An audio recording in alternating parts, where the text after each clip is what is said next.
ఒంటిమిట్ట శ్రీ కోదండరామస్వామి వారి కళ్యాణ మహోత్సవం నేడు అంగరంగ వైభవంగా జరగనుంది.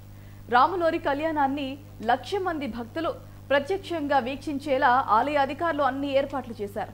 ముఖ్యమంత్రి నారా చంద్రబాబు నాయుడు, మంత్రి లోకేష్, బ్రాహ్మిణి దంపతులు సాయంత్రం 5 గంటలకు ఒంటిమిట్ట చేరుకుని ప్రభుత్వం తరపున స్వామివారికి పట్టు వస్త్రాలు, ముత్యాల తలంబ్రాలు సమర్పిస్తారు.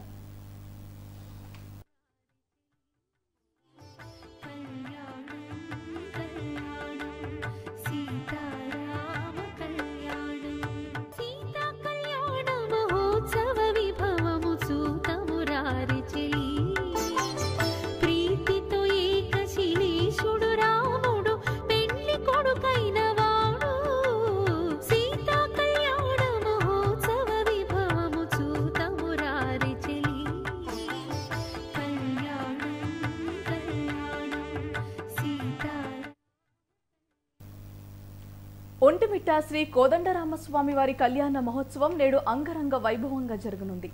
రాములోరి కళ్యాణాన్ని 1,00,000 మంది భక్తులు ప్రత్యక్షంగా వీక్షించేలా ఆలయ అధికారులు అన్ని ఏర్పాట్లు చేశారు. ముఖ్యమంత్రి నారా చంద్రబాబు నాయుడు, మంత్రి లోకేష్, బ్రాహ్మిణి దంపతులు సాయంత్రం 5 గంటలకు ఒంటిమిట్ట చేరుకుని ప్రభుత్వం తరపున స్వామివారికి పట్టు వస్త్రాలు, ముత్యాల తలంబ్రాలు సమర్పిస్తారు. 52 ఎకరాల విస్తీర్ణంలో నిర్మించిన కళ్యాణ వేదికలో వేద పండితుల సమక్షంలో నిర్వహించే సీతారాముల కళ్యాణాన్ని వారు వీక్షిస్తారు.